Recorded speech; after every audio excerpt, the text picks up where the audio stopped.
fifth string.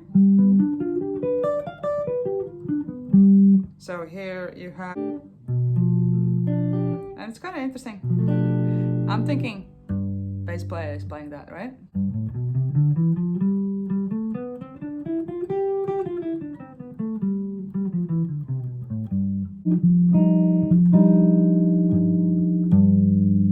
Right?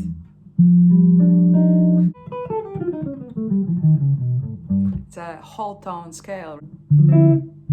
So now I'm going from the minor 9 to this. So it's quite interesting.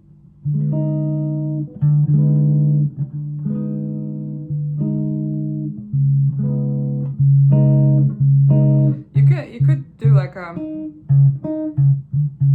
flat 5 and sharp 5.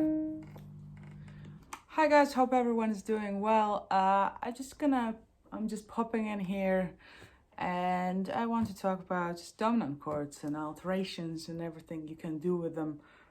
You can, of course, and yeah, let's get into it. So, what is a dominant 7 chord? First of all, it's basically the 5th chord that occurs in a major scale. So you have 1, 2, 3, 4, 5. Let's say in a key of C, C, D, E, F, G. So in a key of C, it's gonna be G chord. So it occurs the normal voicing. So now I play the D7, but let's do the G7. So that's sort of like a that's like a shell voicing. You can call it shell voicing or whatever other ways people call it. So basically, how this chord is built. Let's get step by step, right? So you have a root, then you have a 3, major 3, then you have 5, and you have 7, minor 7. Right, and yeah, the difference between this chord and major 7 chord would be that, so you have we're looking at a G7, right? So G, B, D, and then you have F, right? So it's within a key of C because it's the 5th chord. If that makes sense, I hope. And the difference between a major chord, a major 7 chord would be that note. There's a minor 7 note, which in this case is F. If you play F sharp, then that becomes a major 7. So dominant 7 will be basically this one. I mean, you can, different voicings you can do as a starting point.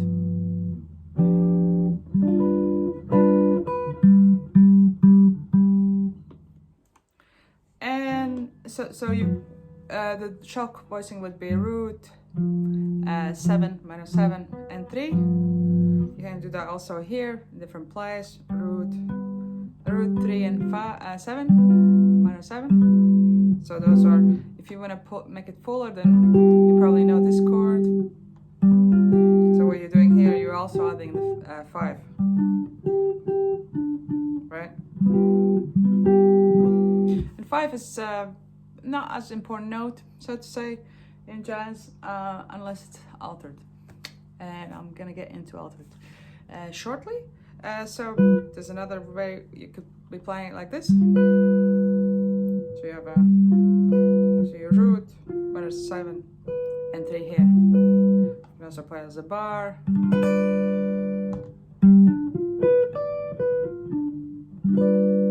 And so on. As a bar here, and so on.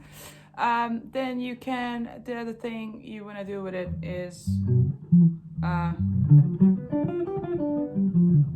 play the arpeggios and therefore learn them more around the neck. So let's do the arpeggio. So you have 1, major 3, 5, minor 7. Again, 1, major 3, 5, minor 7, and 1.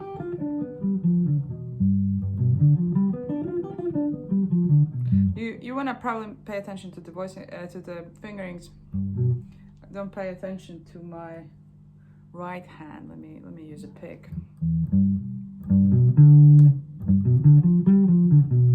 So root 3 5 107 1, and I'm switching the position here. So I'm starting like a second position, and then I'm going here. Right? Just on a side note, I do really appreciate if you do hit that like button, and if you do subscribe to the channel. It really helps this channel grow, and you're helping me out just by pressing the button, really. So if you did enjoy this, please do that, and give me a comment if you have some thoughts. Do that same thing in the other position from the 5th string. So here you have, again, root 3 5 7 1 notes, G B D F G, G B D F and G.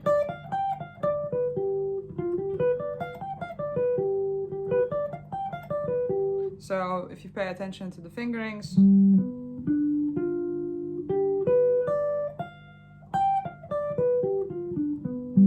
right? So that's just exploring arpeggio for this chord, so you know this as dominant 7 chord, without it being spicy. Now let's do the next step. So this step is not exactly spicy yet. It's just adding a 9 or 13. You can call it also 6. In this case, it's going to be more 13. 6 is more thought of in a situation of major 7 chords.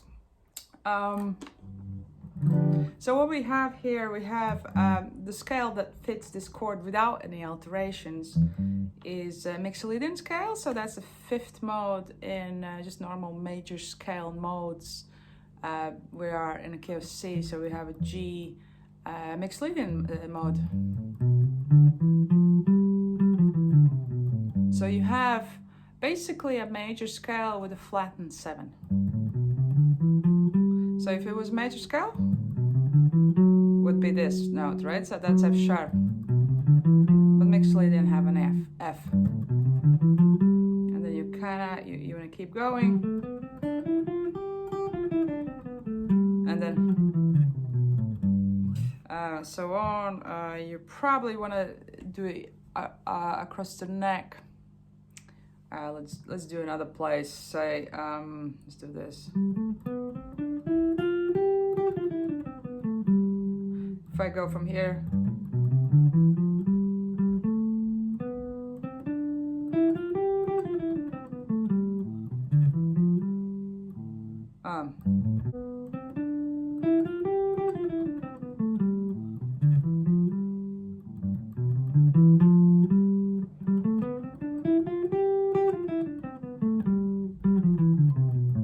right? So that's a Mixolydian scale. I just gave you 2 options of doing it. So why did I give you a Mixolydian scale? So we're gonna sort of use Mixolydian scale to add 9 and 13. So I mean, that's one way of thinking about it, or you can just think about 9 and 13. So what is the 9 of the G? It's the A, right? So you could next thing you do with this chord, you just add A to it, right? It's just without alternating alterations. So 2 ways. You can sort of like if you play the chord in multiple ways around the neck. Let me give you that actually as well. So you have just a normal without 9. And then you have this. I'm just giving you more voicings here.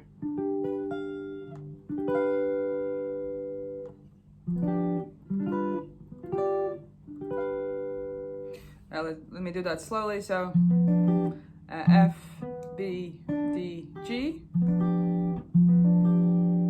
Then the next voicing, we're using four strings, first four strings. So you have G, D, F, and B. And then the next voicing starting from the B, B, F, G, D. And another voicing is D, D, G, B, F. Right. So those are the voicings. Let's see how can we, and this is not even spicing it up, but how can we add the 9 to each of these voicings? So we have this one. I'm adding the 9. I'm not playing a root in this case. Bass player, I imagine, would play that root. So now we have the 9 here. What if we add the 9 here? In that case, we're removing the 3.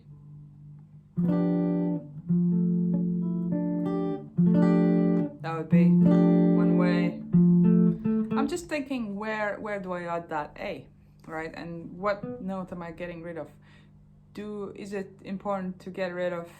I mean, which notes are more important? So in this case, I'd say the 3 maybe isn't the best one to get rid of, right? So you kind of want that 3.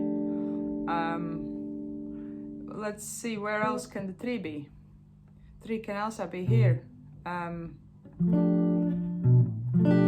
So in this case, you have like 3, you have 7. So 3, 7, 9, 5, 1. And it sounds like this. And it's kind of interesting. I'm thinking bass player is playing that, right? Right? So now you have this voicing. What if we add voicing to this chord? Let's add 9 here. Right? That's pretty nice. So in this case, I'm getting rid of the 3, the B, which is not ideal. I'd say you can use this chord as a pathway chord. So the 3 is very important, right? So you don't want to get rid of it. What if I decide to add that 3? In this case, I'm just not playing the 5, and 5 is not that important. So you have like G, B, F, and A. So that's a quite nice one. Okay, this one is pretty standard chord. I think most people know that this one. So we have 1, 3, 7, minor 7, and you have 9. Okay, what else we can do here? I mean, here you can add. I mean, you can sort of like do this, adding that 5 there. That would be 9 as well. Obviously, pretty commonly used. What else? Where else can we add 9? So A, we can add A as your bass. That's a bit more unusual. Again, I only use it in as a path chord, right? Pathway chord or passing chord. So you have A. What am I doing here? So now I kind of like, okay, that was wrong actually. So you have like, what if we do this one? This will gonna sound interesting actually. And then, that's quite interesting actually. So you have a 9, then you have 3, then you have 7, and then you have 3 again. Okay.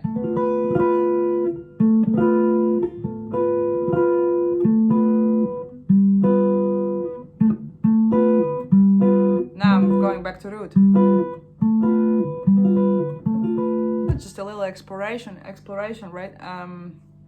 Where else can we add the 9? So that was interesting kind of chord, right? I sort of came up with it. Have I used it in tunes? Probably will, maybe next time I'll play a gig. These kind of explorations are quite fun, can be fun anyway if you enjoy this kind of thing. Once you find something that you like, you want to stick around with it. You want to implement it in some kind of 2-5-1, for example. So what if we go from this one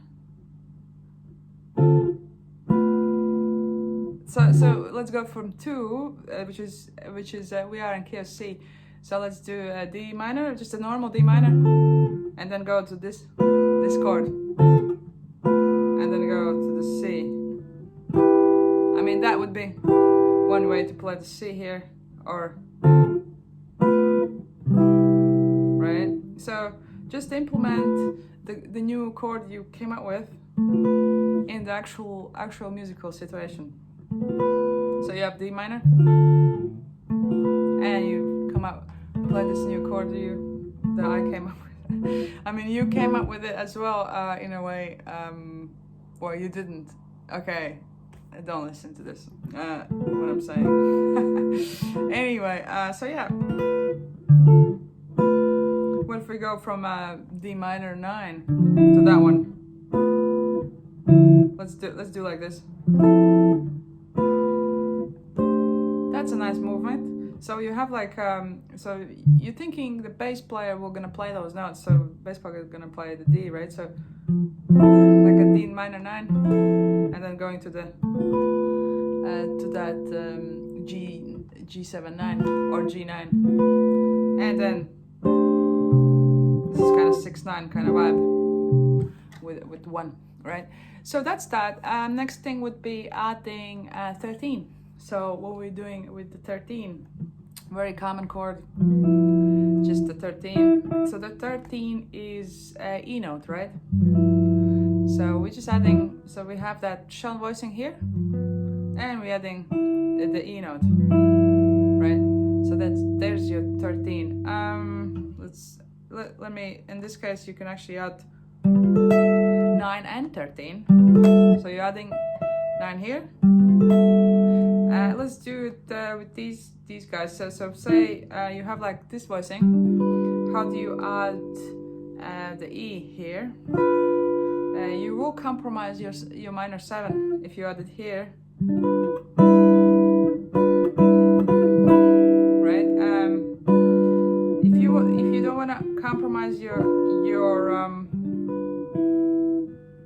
okay, let's see, what can we do here?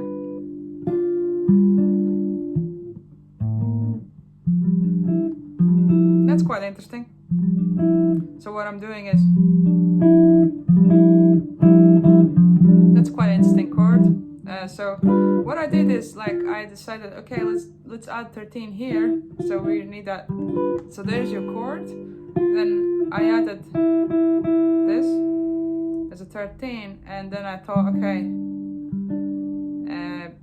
I want to still have that 7, minor 7 there, right? I am currently missing the 3. This would be a nice passing chord.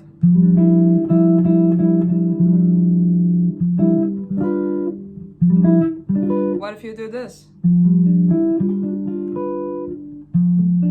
So you have that F, G, D, and then you have E.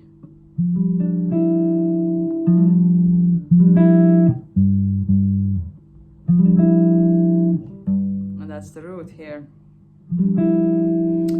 What if we add, it would be interesting actually to add a 3. This is a nice chord. So you have like a F, B, D, and then you have the 13. So you kind of have all the notes besides the root. Sorry, that's the one. A little stretchy.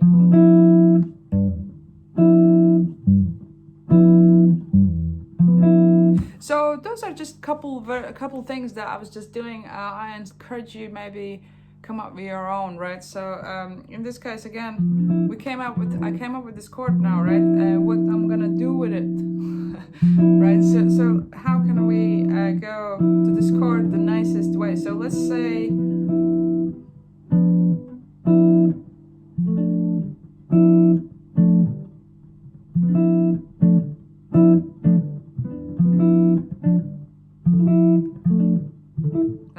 I need to practice it actually a little bit. This is how you know that I didn't prepare this lesson. Okay.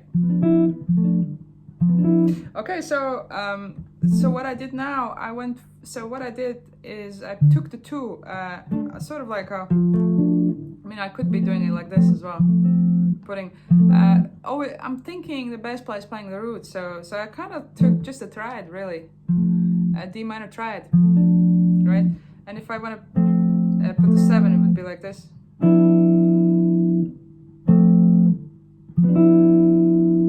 And then back to C. Actually, let me try to make it. Yeah, so let's do it this way. What if I keep the voicing the same, voice leading exactly the same? So D minor, G7, G13, and normal C major 7. So, and then think. So here you definitely wanna think of that root note, right? Yeah. So here you go, a couple of versions. And now let's make things a little spicier. So now we explored a couple of versions of 9s and 13s, and you can keep going. You can put 9s and 13s together and make all kinds of fun chords. But what if you start alternating things? So and what I mean by alternating things, usually a dominant 7 chord is altered. One of the most common alterations that occur is flat 9, which is basically a diminished chord, and I'll tell you why and how does it work. And then you have 3 other alterations. So you start with flat 9, and then sharp 9, flat 5, and sharp 5. So 4 different alterations. And let's start with flat 9. So flat 9 is basically a diminished chord. And why is it diminished chord? Let's examine this. So you have like a G7 kind of, shell voicing, and then you add flat 9 here. So 9 is A, flat 9 is flat A flat. So what you have here is basically, like, remember this voicing, and then you add this note. That actually becomes a diminished chord. And the fun thing about diminished chords are obviously is symmetry of it. You can move it around the neck in minor thirds. So you have diminished 7 chord. So it's A flat at diminished 7 chord, and it works for the G7 dominant 7 chord. I hope that makes sense. So let's examine it one more time. So you have what you have here. We have that A flat diminished chord, and we have minor 7 here of the G, which is F note. You have B major 3. You have D, and then you have flat 9, which is A flat. And there's a root. Right? So there you go. That's the simplest spiciness, right? Next, spiciness is also quite simple in a way, and most guitarists have checked out Jimi Hendrix at some point in their lives, and Jimi Hendrix have a famous chord that is sharp 9. So let's do it here. You can probably already recognize the sound of that, right? So sharp 9 is sharp A sharp, right? So that's that, A sharp. And you can also say, you can do this, the sharp 9 here, or this one. I'm gonna show you one more thing, one more fun thing with this chord. So you have like A sharp, just a normal G7, and adding A sharp, right? Next alteration, let's take sharp 5, and sharp 5 is D sharp. Nice scale that goes along with this is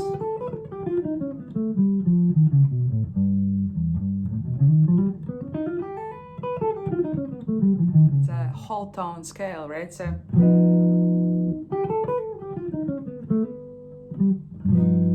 right. The other chord that whole tone scale goes along with is also flat 5. Same thing.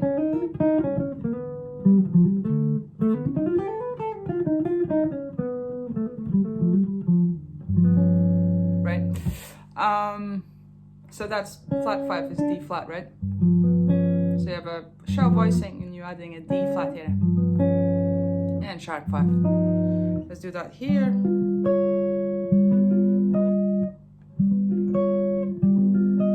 Right? So those are classic kind of like first sort of choices, I'd say. Let's say if we can mix them all together a little bit. So what if we add 2 alterations? Sharp 5, sharp 9. Right? Both of them.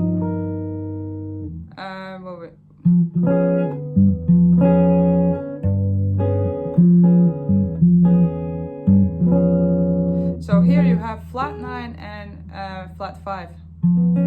So you have like minor 7, major 3, flat 5, and flat 9.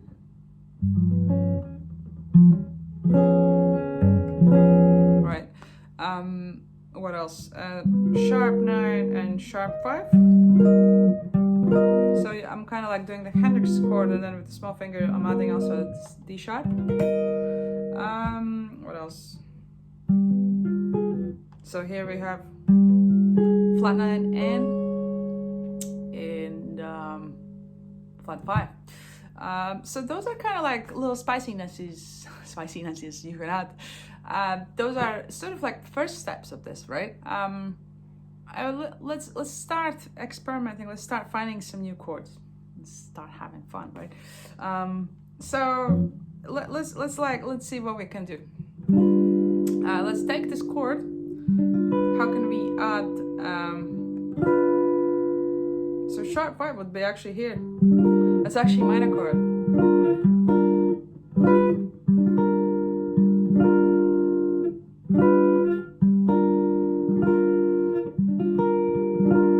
It's kind of G minor chord actually. Right?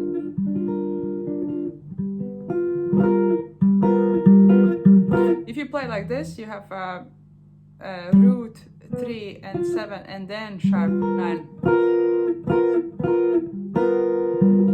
Then you have flat 9.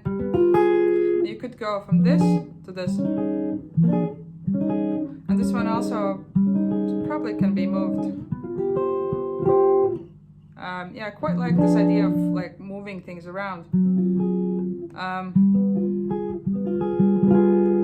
So now you have like flat 9 here. That's like just a normal 7, flat 9. Let's move minor third. Let's see what happens here, right? What happened here is we have a flat,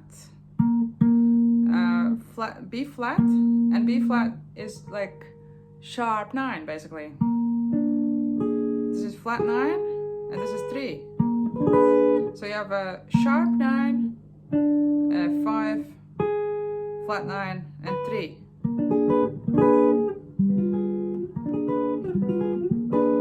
So still you have to be you can use these things as a passing chords because you want to be conscious about playing that 3 and 7, but that is definitely a nice movement you can do. Let's see what is the next one. If minor third, if you keep it up with minor third. So this one is so flat 9, flat 5. Where am I? So this is the chord. I have a B. This is only like this one is actually pretty just flat 5 chord really. So because you have like a 7, 3 and root and flat 5. Let's play it full chord like this. And if you want to add another alteration, which would be like, say, sharp 5. This is quite a nice chord.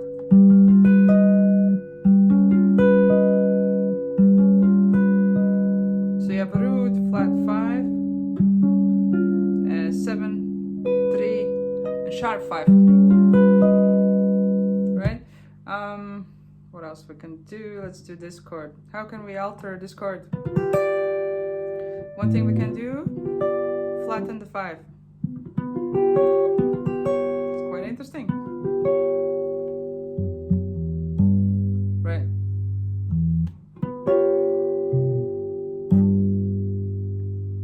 Flat 5, quite nice.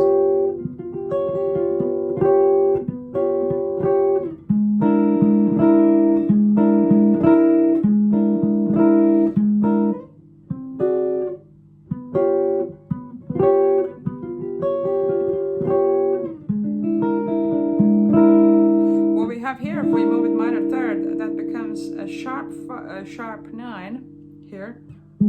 That's 13 E. Then we have 5 and flat 9. It's of course you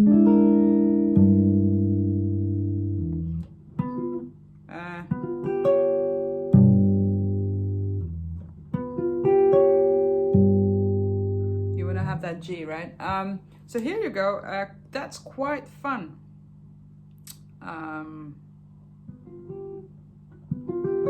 So it's like,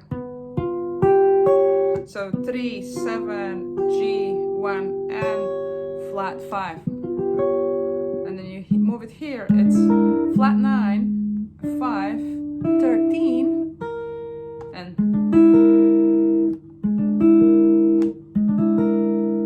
right? Quite fun. Here you have a couple ideas. Let's keep going. Actually, I think it would be fun to find a couple more ones, more fun ones, right? Let's do some kind of what we're gonna do. Okay, let's add sharp 5 somehow. Oh, nice. Here, let's sharp 5.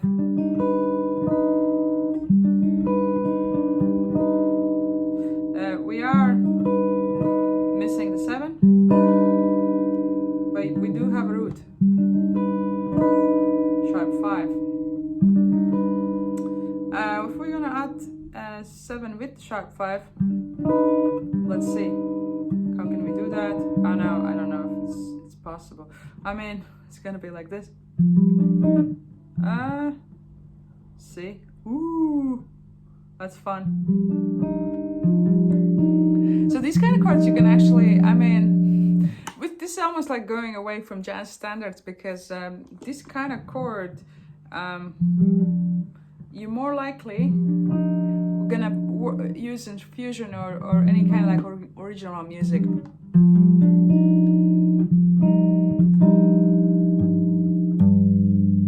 Right? So you have a 7, 1, 5, and sharp 5.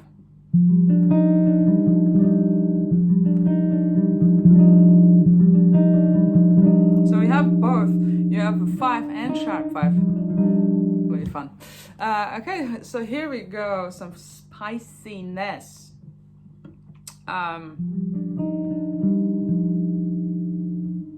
What else can we do?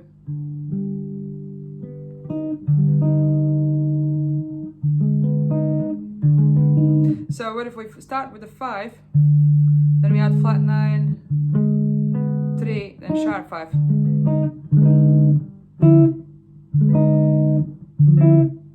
So now I'm going from the minor. You could do like a flat 5 and sharp 5. That's interesting as well. So let's do this.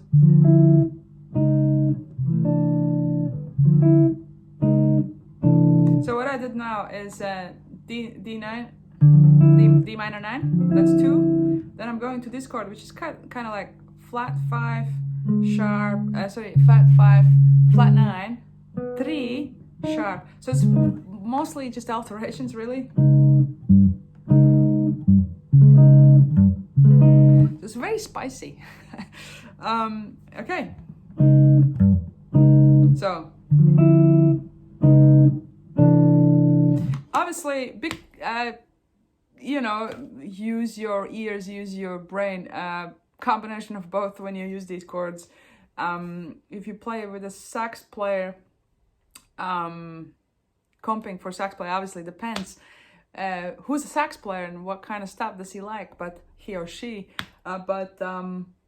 Like you definitely want to like double check if they want you to play these out chords, because you know, if they make a face, if you start using these in the middle of their improvisation and they just sort of look at you in a weird way, like maybe just start play more minimalistic so they can expand on alterations themselves. Yeah, like, you know, all of these things you still have to put in musical context, and it's not going to work for you know, a simple kind of you know, gypsy jazz so I don't know, gypsy jazz kind of like gig or whatever. You know, some of these chords are more fusiony, more sort of maybe more used for composing rather than in jazz standards, but it can definitely be used as passing chords, like even this chord. So what if you play, or I don't know, so